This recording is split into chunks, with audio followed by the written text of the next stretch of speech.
I'm Edwin Samuelson, and welcome to CineFiles. And as you can see, that's our new title sequence. And I want to thank Mr. Michael Felcher, the ultimate film fanatic, for doing a kick-ass job. The ultimate film fanatic. What do you guys think? Felcher. What do you guys think? What do you guys think? That's the first time you guys have seen this now. The Felcher. I liked he gets it. Yeah, he gets it. He gets it. He did a super kick-ass job. Thank you, Mr. Felcher. I want to thank Mike. I want to tell people check out his website, redshirtpictures.com. Read more about Mike, the man himself.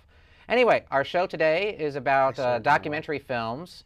And we're first going to start off with probably the premier documentary filmmaker in the world. A maverick. A maverick, a man who actually was not even a filmmaker, who was a journalist, and was so moved by events in his own community that he began to become a filmmaker, and he raised funds by making, by having bingo parties to fund the movie, and the movie was Roger Me, and the filmmaker was Michael Moore. Michael Moore. I would like to start out with you, Mike, because I know you love the movie as much as I did. It's very telling when you see a film made by someone, and it's basically their heart and soul put on right for the world to view, and you see something, and it is absolutely so bloody amazing.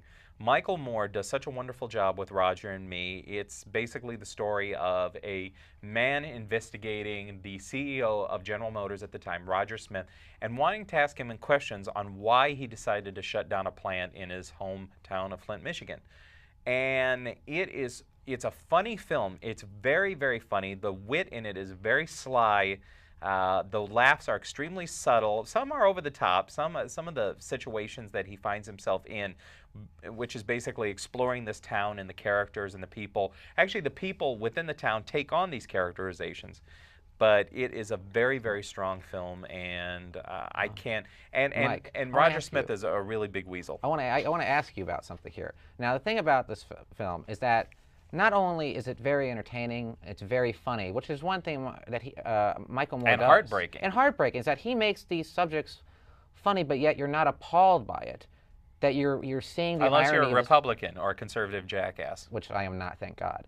But if you look at these films, you actually see where he really cares about this community. It's not just a film for hire project. This is something where you see a man, like you said, invest his heart and soul. And these people, I mean, there's this one woman who actually kills rabbits and sells to survive. Pets and meat. I mean, that's pretty desperate times. I mean, it's almost it's a mixture of like hillbilly culture and some sort of post-apocalyptic survival instinct, you know, that you're going to do whatever you can to make money to put food on the table for your family. And pets are meat. That's basically the theme, which was the sequel to Roger and Me that Michael Moore only did for PBS. Which I would love to see. I've always wanted to see it, but I've never seen it. It's very short, and it kind of explores the miniature comeback, the temporary miniature comeback of Flint. And it was intriguing. It was very short. It was only, I think, about 20 minutes. Yeah, 20, 30 minutes long. But it's very short, but it's still very entertaining. Now, Jeff, I want to go to you. Okay. Tell us what you think of Michael Moore as a filmmaker.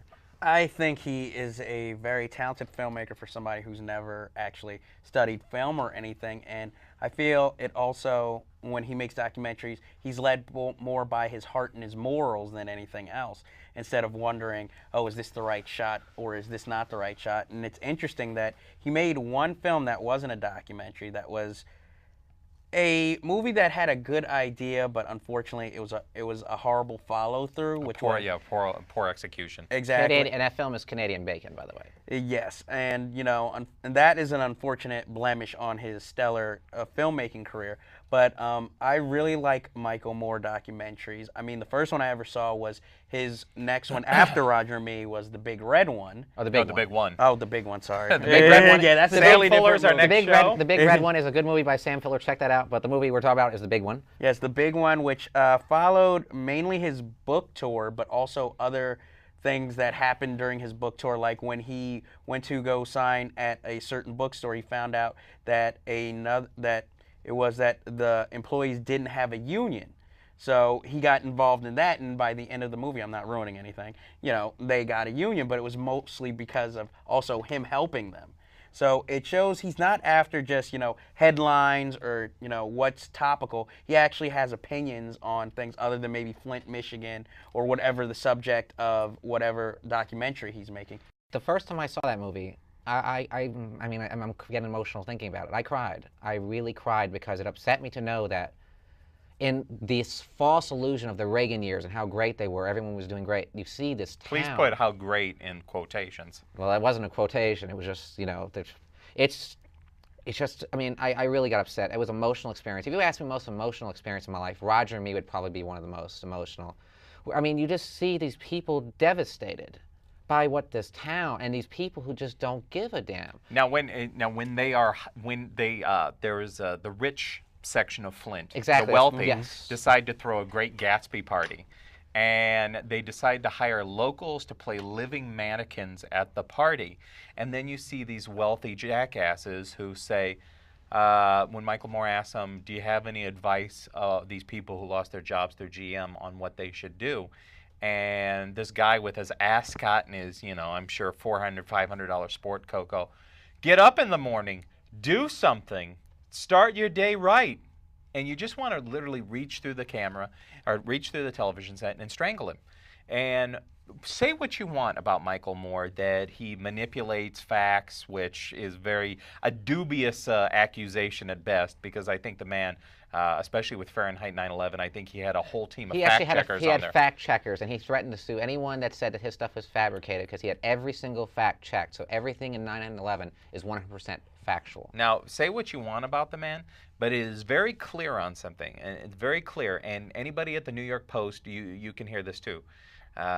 He cares about people, which I must say, not a lot of filmmakers really do. Whether you're doing documentary or fiction work, how many filmmakers can you say actually go out of their way and care about people? A lot of filmmakers just care about numbers, care about the audience that is going to be brought in, their demographic. But Michael Moore actually tries to do some good, and there's not a... And he did. Don't forget, in Roger and Me, everyone who appeared in that film had their rent paid for 2 years. He paid their rent personally. So he saved a lot of these people from eviction. And, I mean, that's a wonderful act. And he said he made the film was basically, he considers it a failure, even though it's got critical acclaim, people have seen it, because you know what? GM never answered Nothing for its has happened in for Flint. its the travesty it's that worse they than ever. committed against the town. It's worse than ever. And in fact, they talk about how the rat population triples the population of the actual human within the population. film, yeah. And that's a pretty shocking feat. I mean, you see Flint the way it used to be and how it was basically this nice city, and then it just became just a ghetto. Nothing. It looked like a bomb had dropped in a lot of these places. In fact, they said that the post office couldn't keep up with the demand of the forwarding addresses because people were getting out in droves. Yeah, one thing that they show in the film is that they talk about the most successful business was the new prison that they opened up. Yep. I mean, that's a sad state of affairs too. But what we mentioned earlier with the fact checking of Fahrenheit 9/11, you mentioned, that Roger and Me was a failure in Michael Moore's eyes. Well, he also went on to say Fahrenheit 9/11 was a failure also in his eyes, which was a really, really damning look at the Bush administration and its failures all around, which we continually live in. By the way, I don't want to make this show too political, but... Well, it's a political film, and there's political messages about this film. This, as you guys know, he said Fahrenheit 9/11 is his opinion, and he has been totally honest about that. He has never said, he said, this is my opinion, and this is the facts that I base my opinion on, and I want you to watch. And there's some things, I mean, it might not be his best film, which we'll get to in a little bit, but Fahrenheit 9/11 is a film that basically, it goes throughout the entire U.S. I would say Fahrenheit 9/11, it might be his most powerful film. It's the one, I think, since even though Kerry did not win the election, because maybe instead of making Fahrenheit 9/11, Michael Moore should have, just made a film about watching how the Democratic districts in Ohio were completely neglected. He should have made a film about that, whereas the Republican had all the machines working and everything, because then it would have made a difference, and then we would have had a new president. But he actually should also do a follow-up on Dick Cheney, the real president of the United States. And that would be another good film to do. But right now he's going to be tackling HMOs, so... Which I am very looking forward to. The movie is called Sicko. Right. Which will be about the HMO, and if you ask me, the HMOs are actually a more scary topic than the Bush administration. Yeah. Because they're in cahoots together. Well, let's talk about the film that basically brought Michael Moore back from this, I'm not going to say obscurity. Well, He was gone for a while because he didn't do anything, but he did Bowling for Columbine. The big one did not do as well as he probably would have liked. He had his core audience that went to see it, and that was about it. I did see it in the theater. But you're right, Bowling for Columbine brought this man back to the forefront of... And was the highest grossing documentary of all time until Fahrenheit 9/11, which, thank God, makes me happy. I mean, the one thing that I got to give Michael more credit is that even if you don't agree with the man, when you leave that theater, you talk about what you just saw. Exactly. And I had there is a moment in Bowling for Columbine which talk about another emotion. He's given me 3 of the most emotional experiences I've ever had in my life in a film, and that's something amazing. I actually had tears. There's a scene in Bowling for Columbine where you see this 6-year-old kid go to school and kill this other one. You know, poor lady, you know, kid brings a gun to school and you just go, oh, how dare that mother? How dare she? You know, because that's immediately what you think. You know, you think about that. How could she let this kid have a gun? And then you realize that she's working 11-hour days. Exactly. He dives into this. And this is something that you really don't see the news organizations cover. And I got to say, being corrupted by this whole media thing, I didn't judge that myself. And I was ignorant of that. I will admit that. But when I saw that, I saw this woman horrified. I mean, it was horrifying. I felt my heart go out to her. I mean, this woman was working 2 jobs, taking a bus 3 hours to get to work, to get paid minimum wage. And then this restaurant, Dick Clark, Mr. Hero, was basically using her as a tax write-off. So he was getting paid to actually use her. And this woman was struggling to make ends meet. And this is something he explored and he explained to everyone and educated a lot of people. Well, when you first saw Bowling for Columbine, what'd you think? I mean, that was the first I'd like to ask you, what film did you think about that? Had an impact with. Yeah, because when I first saw it, I thought it was just going to stick strictly to, you know, gun control issues, and even though that didn't seem like the most exciting topic to watch, I went to go see it. But what I liked about the film is that it also delved into other areas other than gun control, or things that might lead to gun control. Like, there was, I believe, a side story about like how the media always reports like how dangerous it is in South Central and how bad and criminal ridden it is. And then you see him at the corner of where this whole ghetto is supposed to be so bad. And, you know, basically there's nothing really that bad happening. And then how also the media will make it seem like it's all minorities, because there was that whole story about Africanized killer bees. Not just killer bees, Africanized killer bees, and how bad they were. And, you know, really that turned out to be nothing, but how the nation was scared about that. So it also delves into how media portrayals of not only minorities, just subjects in general. So that is what I took from the film also. So I thought it had a very good impact on me, and not to put Roger and me down, but maybe because I saw Bowling for Columbine first, that was the Michael Moore documentary that really got to me and was like my favorite, and, you know, showed, you know, he grew as a filmmaker. He grew as a filmmaker. He grew as a filmmaker. And, you know, also, I know a lot of people get on him because he's in front of the camera a lot. But, I mean, the whole thing is, forget about that. Focus on the story that's being told. So if he puts his face in front of the camera, so what? What does that have to do with anything? These questions wouldn't be asked. But you know something, that criticism that you just brought up, doesn't that really say something about our society when we focus on his weight or his stubble or his ratty baseball hats that he wears, rather than the subject he is covering? Exactly. Doesn't that really say, that is a really piss poor concept of what American society is? But my problem is that if he was like, let's say, some male model looking dude, you wouldn't hear anything about Michael Moore, it was Marcus Schenkenberg. Well, there's one thing I want to say. I am concerned about his weight, because you know why? I want him to be around forever, because he's a liberal out there, and I want him to live as long as possible so that he can explore these issues in further detail. When he did Roger and Me, he's really one of the lone artistic voices that really stepped up and showed the after effects of the wonderful Reagan years that we had to deal with, 80 through 88. The corporations that started moving elsewhere to make larger profits, and meanwhile leaving people behind, aka the GM employees. Which most of, you know, Hollywood or even any intellectual didn't get to until like the mid-90s. Did they start actually when talking they about started assessing the history or the legacy of exactly. Reagan. Before that, it was like, oh, he was such a good president, he's an American hero. Even when he died, what really pissed me off was they were actually thinking of putting Reagan's face on like a newly minted like quarter. Well, when they you named the say airport after him, for God's they, sake. that was basically The Republican- Republican Party. Republican Guard who was trying to get something going. take over the country. The best they did was rename an airport, and so who cares? Let Dulles become Ronald Reagan. Nobody cares. I want to Exactly. go into some more about the Bush. Bush is in both Fahrenheit 9/11 and in Bowling Yes, for he is. Columbine. And the thing that I love about the film is that he doesn't just go, "Hey Bush, you suck," blah blah blah. He lets Bush talk for himself and hang himself.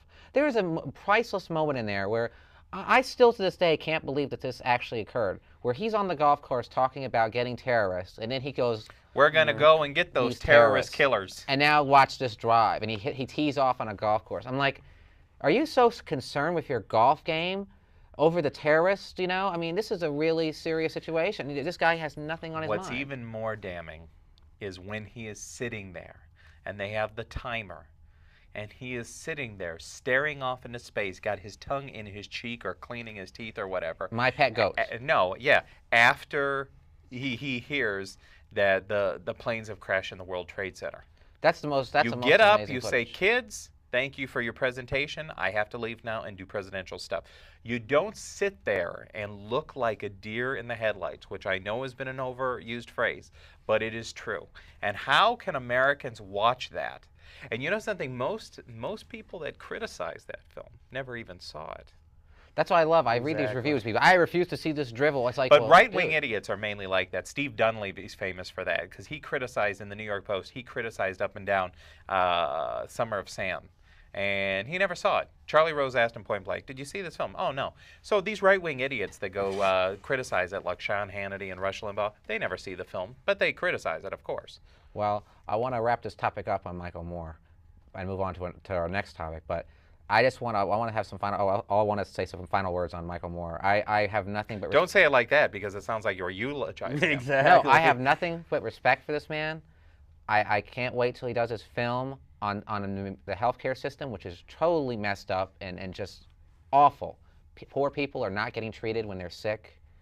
And I hope to God he'll do Hurricane Katrina. But thankfully Spike Lee is doing that, so that might be good. But I hope that people will see these films for what they are and be informed.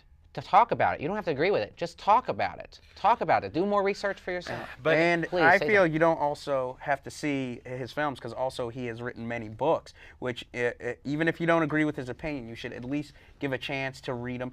And he has The Awful Truth, the television series he did, Yeah, which The was Awful a mini Truth, exactly. little mini documentaries on different subjects, which I think is perfect primer. And he had a wonderful TV show before that called TV TV Nation. Nation. Which got canceled, unfortunately. Both of them did. Yeah, but now thanks to Fahrenheit 9/11, actually before that, thanks to Bowling for Columbine, then Fahrenheit 9/11, somebody like Michael Moore now has a firm, large audience that is always going to be curious for his stuff. So he won't will be always listen. Yeah, exactly. So he won't be so easily written off. And let me just urge the person out there: if you're a superficial ass, if you only care about, what Britney Spears looks like this week and what news anchor is the most handsome and parts his hair the best, that's fine. You live in that world. But when it comes to a Michael Moore film, watch his film for the subject. Don't watch it for more. He's got his problems. We all do. But watch it for the message. Don't watch the messenger, please. Well, that's. I agree with you all I that. agree. And hallelujah, Michael Moore. Now, since we're talking about documentary films, which happens to be my favorite genre behind horror and genre films. I love him too. I love them. I'm gonna ask Hey. you. I'm gonna ask each one of you guys pick out your favorite documentaries or a documentary that you really like. That I'll start out with you, Jeff. What do you think is your favorite? One of my favorite documentaries is one that really took me by surprise called Little Dieter Needs to Fly by Werner Herzog. And the subject of the film is there is a German pilot who is flying for America who gets shot down in the woods and is taken prisoner.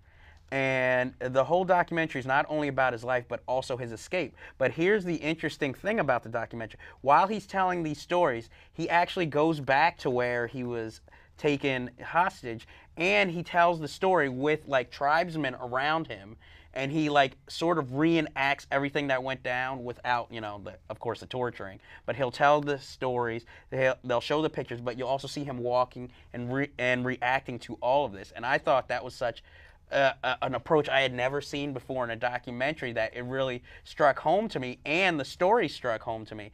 And interestingly enough, now Werner Herzog is actually directing a live action version of that story also with Christian Bale. But I still, until I see that film, I still prefer the documentary because it was just so monumental to me that after I saw it, I taped it off of television. I had it on tape, and then the documentary came out, and you know, I have it. I still have both because I don't even want to erase the VHS. I want to see it now. Well, that's so interesting. You're saying he revisits the locations. There's another film he did that, which I don't know if you saw, but if you didn't, I highly recommend. My Best Fiend. Oh yes, I saw that. Which film. is excellent, excellent film. Excellent. Where actually it's this unintentionally hilarious too. Actually, very funny. And he revisits the locations. Werner Herzog as a director and goes back and interviews people, which I thought was interesting. That worked on the films with him, like these little nobody people, and they had great stories to talk about Klaus Kinski, how they offered money to kill him. It was great. When he threatens Kinski with a gun during the making of Fitzcarraldo, and Kinski keeps running along the deck of the boat saying, "You're crazy, he's going to kill me, you're crazy." But the way Herzog narrates My Best Fiend is so wonderful. A friend of mine said that he rips off Burden of Dreams a lot for that film. That's really not a fair criticism. My Best Fiend easily stands on its own as a very, very good, very entertaining film, extremely watchable. Well, it's an interesting collaboration because it was two actors that are just as like De Niro and Scorsese. It was Herzog and Kinski. They worked great together, and they never really did as good with anybody else, I don't think. Exactly. Okay, so Mike, what would your choice be for? Well, I have a few, but I'll name one. I'll tell. Well, for now, I'll name one. We already said Roger and Me. No, Roger and Me's right up there, but I'll tell you, my favorite documentary of all time is a film called Streetwise, which is all about homeless Seattle youth. I forget the director's name. Martin Bell. Who directed a bad music video for Sheryl Crow, by the way. Martin Bell, who is actually married to a very famous photographer, art photographer named Mary Ellen Mark, who did a photo expose for Life magazine, I believe, and that's how it led to the documentary on these Seattle youths. The homeless youth. But I'll tell you, you will never see a more human film than Streetwise because it portrays this little society of these Seattle runaways and abused kids and kids that have been on drugs. And it seems like it's a group of kids that are escaping from something, whether it's abusive parents, broken homes, deaths in the family. And they form this little mini society, and it is funny, and it is heartbreaking, and it makes you angry, and it is very it's good sad, film. and I'm telling you, from beginning to end, and if the ending doesn't just shock you and make you make you very sad, but you see some hope, and it's one of the most quotable films because there are so many odd little characters and odd little sayings. So, Mike, so what do you think about the actual? Well, I don't want to say it's a remake. It's I guess you could say a reimagining, a fictional version. Oh, American Heart. American Heart with Edward Furlong and Jeff Bridges. Very weak because it takes the actual characters that are in the documentary and recreates a lot of scenes and writes a film about it. It's, a narrative structure. It's weak because they use some of the same pieces of dialogue. Yeah, because Streetwise is more honest, and you don't have to worry about, oh, will Jeff Bridges do this or will Edward Furlong do this? Not plot. Whereas with the documentary, it's concerned not more about honest. The documentary is pure honesty, whereas you get that hollowness and that phoniness of American Heart. Even though Martin Bell did go ahead and direct it, it still has that phoniness where Jeff Bridges, wonderful actor, he doesn't do a very good job playing the deadbeat dad who tries to make it. I think he's very good in the movie. I just think that, you already know what's going to happen, basically, because you've seen the other Streetwise, so, True. But I want to mention a movie, and this one I want to discuss in our closing thing here. It's a movie that we're talking about, political films that have inspired us, informed us. The film I want to mention is Outfox, The War on Journalism. I've seen that one. That's a film, I think, that was really a fascinating film. It was made by a director who's not really the best film director. He did Xanadu, for God's sake. Robert Greenwald. Yeah. Robert Greenwald. Yes, but I gotta give him credit. He made a very, very well-made movie that, like Fahrenheit 9/11, used the footage from Fox TV And this is a documentary on Fox and how the conservative they are, and how they really have a hidden agenda. How they are truly, how they truly are not biased, or I mean, how truly biased they are, rather than what fair and balanced, which is the exact opposite of what Fox really is. But then again, if you have more than half a brain, you'll know this already. So yeah, I mean, I loved how they showed this footage of this 9/11 the son of a 9/11 victim. And he was on the Bill O'Reilly thank show. you, that fart in the wind. And basically, he was talking, oh, your father would want us to go over to Afghanistan and kill these people. And he's like, no, he wouldn't. And Bill O'Reilly actually gets yelled at this guy and cuts his mic off. Jeremy. Jeremy, I forgot what his last name is. Have nothing but respect for this man. He held his ground, and I mean, this must have been a very emotional time for this guy after his father was killed. And Bill O'Reilly physically threatened him, said he'd throw him off the show. Which he did. He did take him off the show. Well, All he did was cut. physically. Yeah, he just cut the mic. Yeah, Bill O'Reilly's one of those guys. A lot of talk. He may be tall, but he's old, and he should have died anyway. I mean, it's he's. Were you surprised? I mean, I knew Fox was decrepit. conservative. I knew it was conservative, but Yes. I had no idea it was that. Fox, Not until you watch it. Yeah, Fox News is run by the biggest hack, biggest Reagan hack, and that's Roger Ailes. I mean, he's essentially the fat lapdog on Rupert Murdoch's lap. And everybody knows Rupert Murdoch is a right-wing warmonger who just loves money and, vicious, bloody, sensationalistic stories to sell his shitty newspaper. So that's Rupert Murdoch for you. What did you think of that, Jeff? Did you like how Fox? Did it inform you as much as it informed me? Well, it informed me because, I mean, I generally didn't watch, Fox News, but through watching this, it really opened my eyes to, how biased, and that nobody really said anything about it when you see all these examples, and especially when they start asking people who used to work at Fox the memos and the notes that they used to get when they would want to maybe delve a little away from the popular opinion at the station, and how they would either be threatened or, fired. Well, I gotta say, it was a real emotional film for me. I'm glad I saw it. I hope you guys enjoyed this show on documentaries. Thank you very much, and don't forget, watch us same time next week.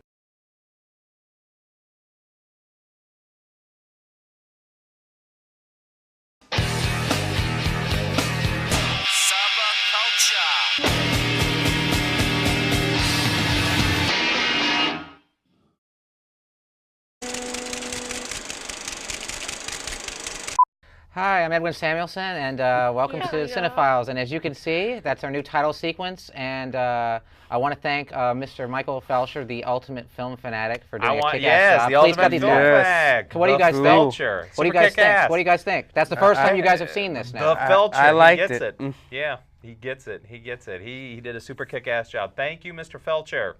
I want to thank Mike. I want to tell people to check out his website, redshirtpictures.com. Read more about Mike, the man himself.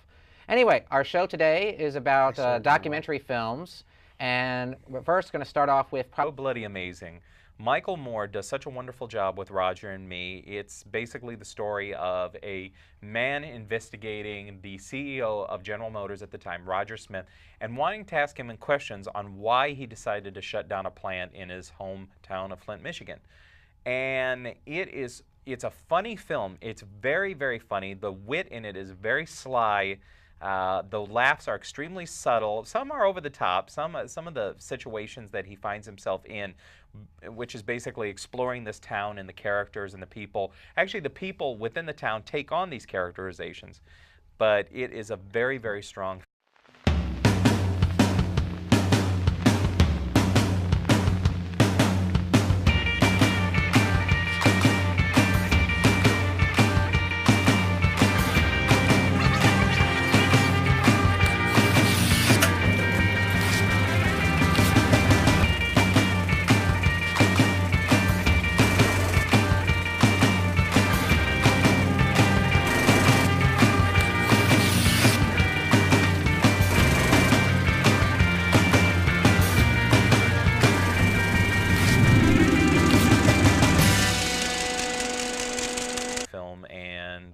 I can't. And Mike, Roger Smith is a really big weasel. I want to ask you about something here. Now, the thing about this film is that not only is it very entertaining, it's very funny, which is one thing that Michael Moore does. And heartbreaking. And heartbreaking is that he makes these subjects funny, but yet you're not appalled by it.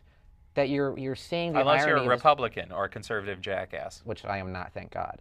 But if you look at these films, you actually see where he really cares about this community. It's not just a film for hire project. This is something where you see a man, like you said, invest his heart and soul. And these people, I mean, there's this one woman who actually kills probably the premier documentary filmmaker in the world. A maverick. A maverick, a man who actually was not even a filmmaker, who was a journalist, and was so moved by events in his own community that he began to become a filmmaker, and he raised funds by having bingo parties to fund the movie, and the movie was Roger Me, and the filmmaker was Michael Moore. Michael Moore. I would like to start out with you, Mike, because I know you love the movie as much as I did. It's very telling when you see a film made by someone and it's basically their heart and soul put on right for the world to view, and you see something and it is absolutely so